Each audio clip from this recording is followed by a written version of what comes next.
नमस्कार, अपना बिहार देख रहे हैं आप और मैं हूं आप सबके साथ अनूप। खबरों की शुरुआत करेंगे और सबसे पहले बात मुख्यमंत्री नीतीश कुमार की। मुख्यमंत्री नीतीश कुमार ने 4 जगहों पर चुनावी सभा की। इस दौरान उन्होंने लालू फैमिली पर जमकर निशाना साधा तो 15 साल के काम की चर्चा भी की।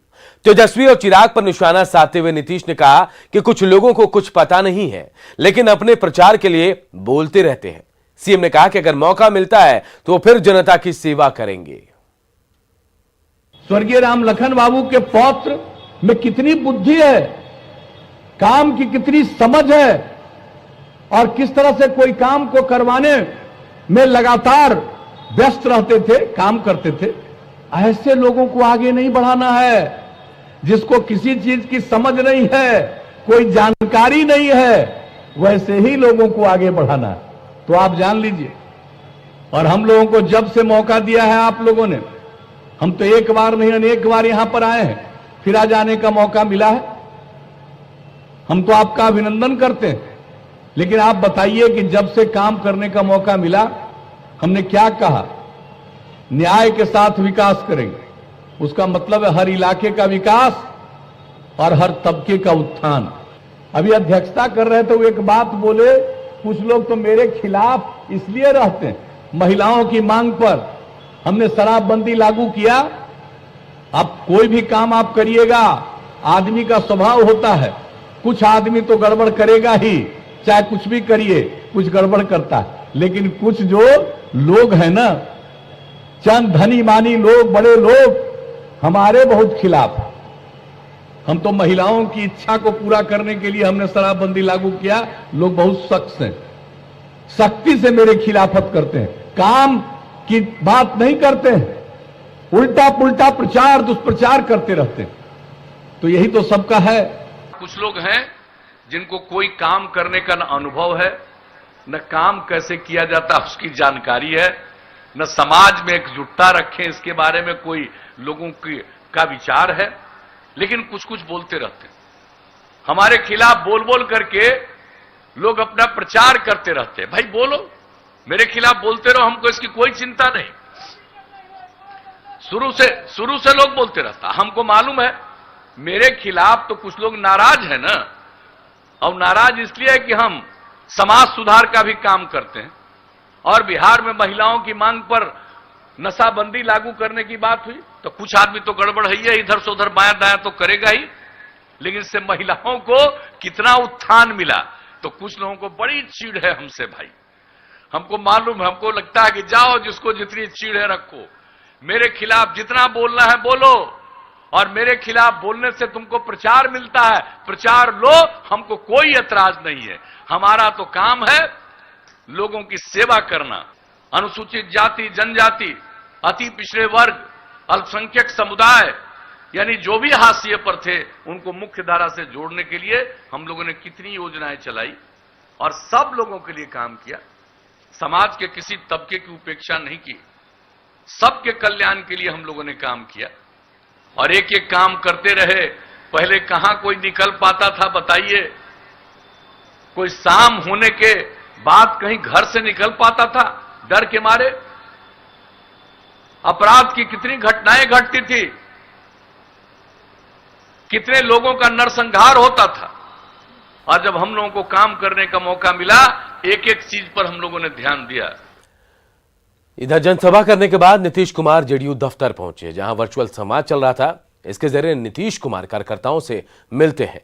आज भी नीतीश कुमार अपने दफ्तर पहुंचे और वहां जाकर हालचाल जाना।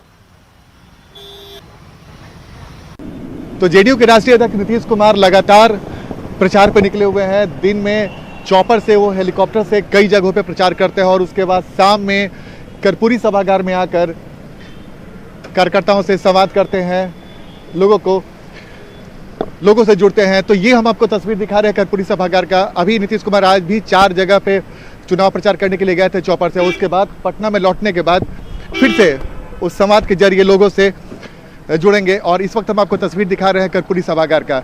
इस वक्त देखिए नीतीश कुमार लगातार चुनावी प्रचार कर रहे हैं, जनता के बीच में जाकर वोट मांग रहे हैं और वो बताने की कोशिश कर रहे हैं कि कैसे उनकी सरकार ने 15 साल तक बिहार का विकास किया। तो तस्वीर आप लगातार देख रहे हैं और हम ये लगातार बताने की कोशिश कर रहे हैं कि नीतीश कुमार लगातार जैसे ही चुनाव प्रचार की शुरुआत उन्होंने किया, उसके बाद तूफानी प्रचार कर रहे हैं। इस वक्त देखिए वो दिन भर आज 4 जगह सभा को संबोधित किया, उसके बाद शाम में जैसे ही पटना पहुंचते हैं फिर से कर्पूरी सभागार पहुंचते हैं और एक बार फिर से प्रचार में जुट जाते हैं, यानी कि लोगों से आमने सामने जाकर प्रचार करना और उसके बाद वर्चुअल सभा के जरिए प्रचार करना। तो नीतीश कुमार की पूरी कोशिश है कि इस चुनावी घमासान में वो जनता तक अपनी बात को जल्द से जल्द पहुंचाए, ज़्यादा से ज़्यादा पहुंचाए और इसी कवायद में नीतीश कुमार लगातार प्रचार कर रहे हैं।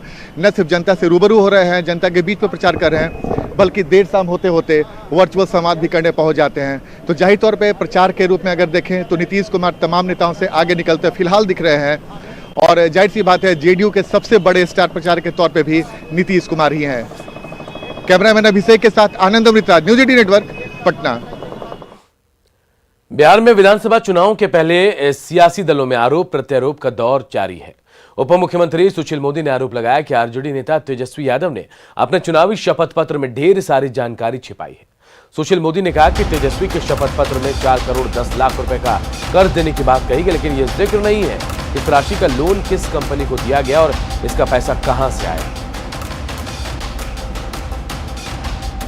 पक्ष श्री तेजस्वी यादव ने राघोपुर से जो अपना नामांकन दाखिल किया है उसमें अपनी संपत्ति का जो ब्यौरा दिया है उसमें जानबूझकर बहुत सारे तथ्यों को छिपा दिया गया है या गलत जानकारियां दी गई हैं। इसलिए मैं उसके कुछ एफिडेविट के मुद्दों का उल्लेख करूंगा। सबसे पहला था कि उन्होंने अपने एफिडेविट में ये बतलाया है कि उन्होंने 4 करोड़ 10 लाख रुपए का ऋण किसी कंपनी को दिया है। तो आखिर उनके पास 4 करोड़ 10 लाख रुपए आया कहां से? लोन लेते तो भी समझ में आ सकता है, लेकिन कोई व्यक्ति किसी को लोन दे, किसी कंपनी को, तो कोई बताना चाहिए था, या बताना चाहिए उनको। आज भी बिहार की जनता जानना चाहती है कि ये 4 करोड़ 10 लाख रुपए का कर्ज उन्होंने किस कंपनी को दिया और ये पैसा उनके पास कहां से आया। और 2015 में जब इन्होंने एफिडेविट फाइल किया था उस समय उन्होंने दिखलाया था कि 1 करोड़ 7 लाख रुपए का लोन उन्होंने किसी भारतीय कंपनी को दिया है। तो 2015 में 1 करोड़ 7 लाख का ऋण दिया गया किसी कंपनी को और ये अब लोन बढ़कर 4 करोड़ 10 लाख हो गया। तो सबसे बड़ा सवाल है कि आखिर बिना किसी नौकरी को नौकरी नहीं करते हैं, वो कोई व्यापार नहीं करते हैं, तो इतना पैसा कहां से आया। बीजेपी के राष्ट्रीय अध्यक्ष जेपी नड्डा ने चुनावी रैली को संबोधित किया और विरोधियों पर जमकर हमला बोला। रैली को संबोधित करते हुए नड्डा ने सबसे पहले बिहार की धरती को नमन किया और फिर विरोधियों पर हमला करते हुए कहा कि काम के आधार पर जनता वोट करे, किसी भी नेता के लोक लुभावन वादे में जनता को नहीं आना चाहिए। ये जयप्रकाश नारायण की धरती, ये राजेंद्र प्रसाद की धरती, मैं इसलिए कह रहा हूं क्योंकि मैंने राजेंद्र प्रसाद जी की अंत्येष्टि भी देखी और जयप्रकाश नारायण का आंदोलन भी अपनी आंखों से देखा है, उसका चश्मदीद गवाह है। इसलिए आप समझ सकते होंगे कि मुझे बिहार ने राजनीतिक चेतना कितनी दी। और मैं कई बार ये कहता हूं कि बिहार को समझना आसान काम नहीं है, और जो बिहार को जान जाए वो राजनीति की जननी को जान जाता है। इस बात को भी समझने की जरूरत है। गांधी की तपोभूमि जहां से उन्होंने सत्याग्रह शुरू किया, राजेंद्र प्रसाद जो प्रथम राष्ट्रपति बने, और आजाद भारत में जयप्रकाश नारायण जिन्होंने ये बता दिया कि कांग्रेस के विरुद्ध में भी देश में सरकार बन सकती है और वैकल्पिक विचारधारा भारत में आगे बढ़ सकती है। ये लोकतंत्र की जीत दिखाई है। मैं हमेशा एक सिद्धांत बताता हूं सबको कि कभी भी वोट किसी को इस आधार पर मत डालो कि वो आगे क्या करेगा। कभी भी किसी पार्टी को वोट इस आधार पर मत डालो कि वो आगे चल करके क्या करेगा। वोट हमेशा इस बात पर डालो कि उस पार्टी ने और उस प्रत्याशी ने पीछे क्या किया है, वही आधार बनेगा कि आगे क्या करेगा। मोदी जी ने राजनीति की संस्कृति बदल डाली। 2014 के पहले चुनाव होते थे तो हम क्या तय करते थे? अच्छा फलाना कंस्टिट्यूएंसी, अच्छा कितना यादव बा, अच्छा कितना पिछड़ा बा और कितना आगरा बा, ये करते थे कि नहीं करते थे?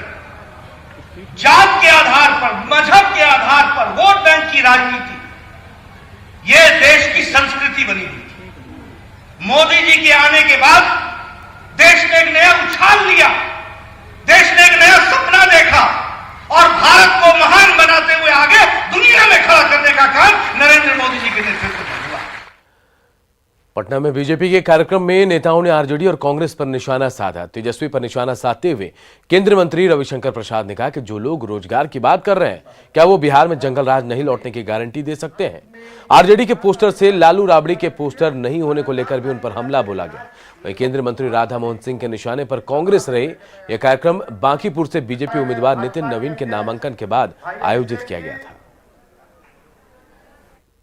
रोजगार देने की बात करते हैं, वो क्या देंगे छोड़ दीजिए, पहले उनसे ये बताइए इसकी गारंटी क्या है कि वो दिन वापस नहीं आएगा। आजकल एक और बात देखते हैं, क्या देखते हो ना, पोस्टर पर पिताजी गायब है और माताजी गायब है। अरे भाई, पिताजी से शर्मिंदगी किस बात की है, माताजी से शर्मिंदगी किस बात की है? शर्मिंदगी ये है कि उनकी फोटो आएगी तो बात निकलेगी तो बहुत दूर तक जाएगी। हम तो गांधी के भूमि से आते हैं और गांधी जी ने कहा था आजादी मिलने के बाद कि कांग्रेस को समाप्त करना चाहिए। कांग्रेस समाप्त भी हो चुका है, हम उसको यहाँ पनपने नहीं देंगे, हम गांधी का भी सपना पूरा करेंगे। आज पूरा देश नरेंद्र भाई मोदी के पीछे खड़ा है। हम सब लोग टैक्स देते हैं, पहले भी देते थे, और पहले जब टैक्स देते थे तो खजाने से वो पैसा दामाद के खाते में भी जाता था, परिवार के ट्रस्ट के खाते में भी जाता था। लेकिन आज नरेंद्र मोदी जब देश का प्रधानमंत्री है तो टैक्स का पैसा गांव गरीब किसान के खाते में जाता है। अरवल में चुनावी सभा करने पहुंचे केंद्रीय गृह राज्य मंत्री नित्यानंद राय ने लालू फैमिली पर निशाना साधा। नित्यानंद राय ने कहा कि सिर्फ आरजेडी में एक परिवार की पूछ है, बाकी सभी का अपमान किया जाता है। कई नेताओं का नाम लेते हुए नित्यानंद ने कहा कि नीतीश के नेतृत्व में एनडीए की सरकार ने बिहार में विकास किया है। दोहराते हुए कि जो भी सबको आपने अपमानित किया है, जो आप पवित्र शब्द बोले थे, शब्द पवित्र है लेकिन उसका भी आपने सम्मान नहीं किया, उसका भी एक हिस्सा को सोचे कि जब बेरोजगारी में रहेगा, शिक्षित रहेगा तो मेरे साथ रहेगा। किसको छोड़ा है? अपने परिवार को छोड़कर न आपने अपने वंश को छोड़ा है, न बिहार के एक एक किसी सम्मानित लोगों को छोड़ा है, न किसी समाज को छोड़ा है। आपने बिहार को बर्बाद करने का काम किया है। नीतीश और एनडीए की सरकार ने बिहार में विकास लाने का काम किया है। जन अधिकार पार्टी के नेता पप्पू यादव ने जहानाबाद स्टेशन से अरवल मोड़ तक रोड शो किया। इसके बाद उन्होंने पार्टी के चुनावी ऑफिस का उद्घाटन किया। पप्पू ने जेडीयू पर निशाना साधते हुए कहा कि कब तक लालू के नाम पर जनता को ठगा जाएगा। नीतीश को बताना चाहिए कि 15 साल में विकास के लिए उन्होंने क्या क्या काम किए हैं। साल बनाम 3 साल मेरा प्रतिज्ञा पत्र आया। सर मैं पहला आदमी हूं और जन अधिकार पार्टी पहला पार्टी है। पप्पू यादव ने कोर्ट से एफिडेविट करके दिया है कि मैं 3 महीना, 6 महीना, 9 महीना, 12 महीना, 15 महीना, 1 साल, 2 साल, 3 साल, इसके तहत यदि मैं काम नहीं कर पाऊंगा तो मैं रिजाइन कर